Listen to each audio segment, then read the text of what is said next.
Hey everybody, I was getting on here tonight to let you know why I haven't been able to post my story, and I would love to set a timeline as to when that's going to happen, but I don't know what that timeline is. It's not saying I'm not going to post, it's just probably not going to be about my story right now. So on January 1st I had a therapy session, and in that therapy session I found out that I'm dealing with complex trauma, and I've been dealing with complex trauma since I was about 2 years old. With that complex trauma, I'm also dealing with dissociation and fragmentation. So dissociation is a feeling of detachment from thoughts, feelings, and body, distorted perception of reality. And then fragmentation is a psychological phenomenon that can occur when a person's sense of self is broken into separate parts that are not integrated. So, complex trauma is trauma that took place over a long period of time. It can be days, weeks, months. In my case, it was years. Because as one trauma event would resolve, another would begin. And that was interesting, to say the least, I guess, as I look back on it. So when I was 2, my mom got pregnant with my little brother, and she also contracted gestational diabetes. And because of the gestational diabetes, it knocked her down. She was incapable of operating as a parent because the gestational diabetes wasn't diagnosed. So for the duration of the pregnancy, in her words, she says that I virtually raised myself. And at 2 years old, there's not a human capacity to raise yourself. Please don't mistake what I'm saying in this. My mother is a fantastic human being, and I absolutely love her to death. I don't blame her for my life or my situation. It was, for whatever reason, what I had to live to get here so that I can tell my story to you. So, when my brother was born, the gestational diabetes went away, and my vibrant, lively, wonderful mother came back. Unfortunately, at that point it was already too late, because between the abandonment and then the resolve to that abandonment being my little brother, I had already put my shell on and started living in fear. And then when my brother actually came along, I blamed him. It was his fault. And I'm sorry for that, because it was never my brother's fault, but my 2-year-old mind didn't process that way. And because I had put the shell on and decided that it was his fault,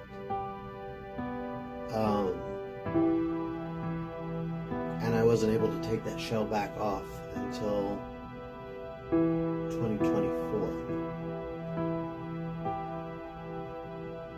It was always my brother's fault. My brother got the relationship, in my eyes, and it may be a completely different story from his perspective, but in my eyes, my brother got the love that I deserved, and my brother got the care that I deserved, and my brother took my mother away from me. and never gave her back. And that's not my brother's fault.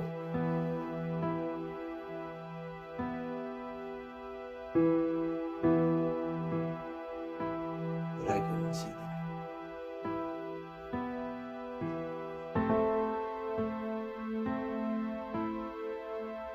And then every time I tried to take that shield off throughout my life,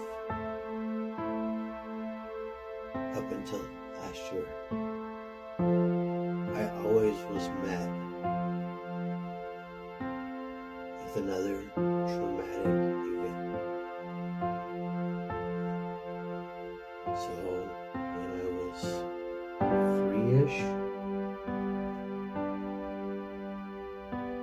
we were in a Jeep accident, and a Jeep rolled over. And shortly after that, or before that, I don't know, in the same proximity of time, I was in a boat explosion. And my parents are very vocal, very disciplinary parents. And as an already broken person, all of the discipline and all of the screaming and yelling and vocalization was perceived through my mind as more trauma. When I gave you the definition of dissociation, it is a distorted perception of reality. And no, my parents may not have been yelling at me, but they were still yelling. And it was my fault, or it was because of me. Always. Because that's how my mind perceived it. And every time they started yelling, whether it was my fault or not, it was my fault in my mind. And that was traumatic. It was always traumatic. And then in like the 2nd grade, I got glasses. And being in the 2nd grade in the 90s with glasses was definitely not a qualifier for the cool kid. So not only am I already different and I'm living in a shell, now I have glasses and I'm in the target for everybody at school. Look at that geek. That geek's got glasses. Well, being a broken person, that was